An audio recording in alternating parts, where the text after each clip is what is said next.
Terdakwa penyerangan penyidik KPK Novel Baswedan dituntut 1 tahun penjara dalam persidangan yang digelar di Pengadilan Negeri Jakarta Utara Kamis kemarin.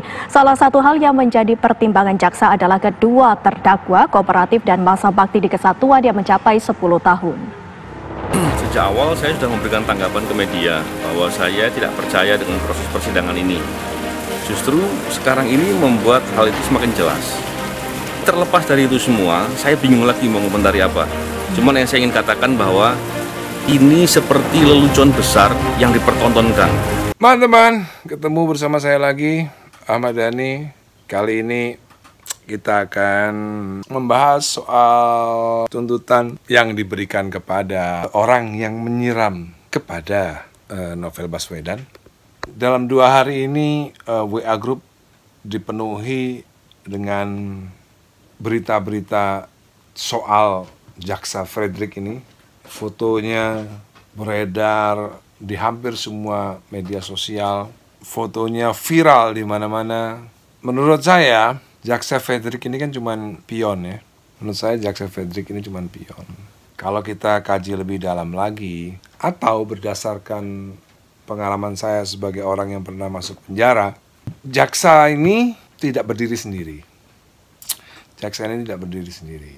Jaksa ini dalam membuat rentut, ya, rencana tuntutan itu, dia nggak mungkin, apalagi ini kasus yang nomor 1 ya, ini kasus kelas Wahid lah. Seperti kasus saya dulu juga kasus kelas Wahid. Itu nggak mungkin JPU-nya yang membuat rentut dan memutuskan tuntutannya.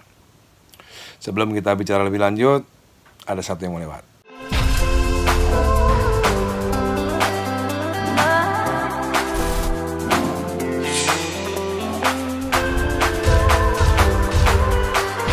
Berdasarkan pengalaman saya sebagai orang yang pernah dibui, jaksa penuntut umum itu cuma melaksanakan tugas saja, pion. Maka dari itu saya heran dan saya kasihan kepada jaksa ini, karena 2 hari terakhir jaksa ini benar-benar dibully, dimaki sama orang semua.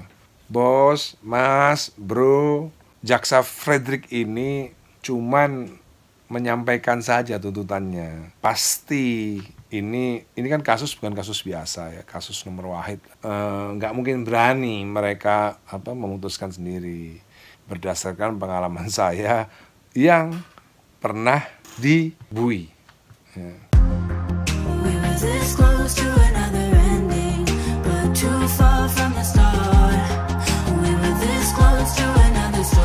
Jadi memuntahkan rasa marah kepada JPU itu menurut saya kurang tepat.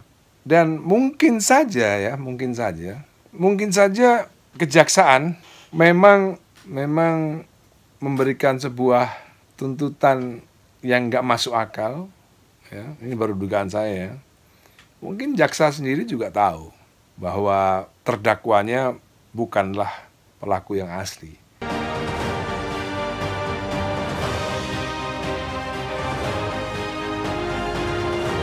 Ini dugaan saya. Karena terkesan argumentasinya itu main-main, hukumannya juga main-main. Misalnya, saya cuma nge-tweet, siapa saja penista agama adalah bajingan yang perlu diludahi mukanya. Itu dituntut 2 tahun. Padahal saya tidak mencelakai siapapun. Kalau dilihat tidak ada saya tidak merugikan siapapun, baik material maupun imaterial. Saya dituntut 2 tahun waktu itu. Lalu ini disiram air keras, matanya buta Novel Baswedan. Dituntut cuma 1 tahun. Ya kalau misalnya dibilang ya dulu jaksa agungnya dulu, sekarang jaksa agungnya sekarang, menurut saya itu tidak terlalu relevan. Tapi menurut saya memang mungkin ini disengaja karena mungkin jaksa sendiri tahu. Jaksa sendiri tahu bahwa yang menyiram Novel Baswedan bukanlah para terdakwa. Jadi kejaksaan ingin memberikan sinyal kepada masyarakat bahwa ini bukan pelakunya gitu loh. Jadi kalau misalnya ada investigasi partikelir, saya yakin pelaku terdakwa ini bisa mengaku bahwa mereka bukanlah para pelakunya. Ini dugaan kuat saya ya, dugaan kuat saya. Karena ya itu tadi, tuntutan jaksa 1 tahun itu memang memperlihatkan bahwa ini cuma main-main aja gitu.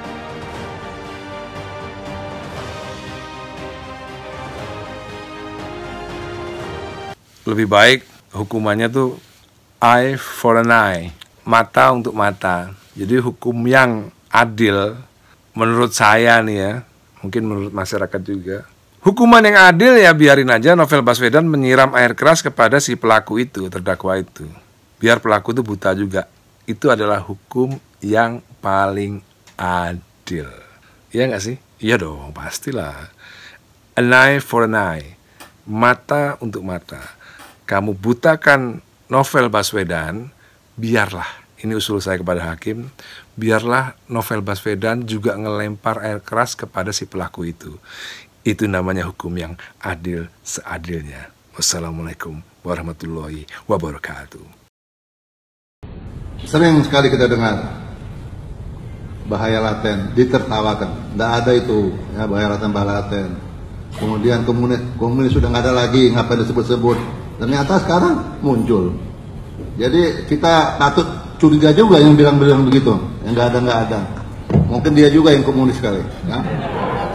Orang-orang komunis terlatih menyusup dan bermain dari dalam. Apa yang dilaporkan agen Cina ke Beijing, ada satu yang bocor mengenai pertemuan Mao dan Aidit menjelang pulangnya Aidit ke Jakarta bulan Agustus tahun 65. Mao tanya sama dia, kau mau berbuat apa kalau Soekarno meninggal? Dia jelaskan, dicatat oleh sekretaris Partai Komunis dan disimpan di arsip. Arsip itu sudah dibongkar sekarang oleh seorang mahasiswi yang beberapa waktu lalu bukunya diterjemahkan ke bahasa Indonesia. Apa yang terbongkar itu adalah rencana Aidit kepada Mao. Dan rencana itu persis dengan apa yang terjadi, apa yang dilakukan oleh Aidit pada waktu Gestapo.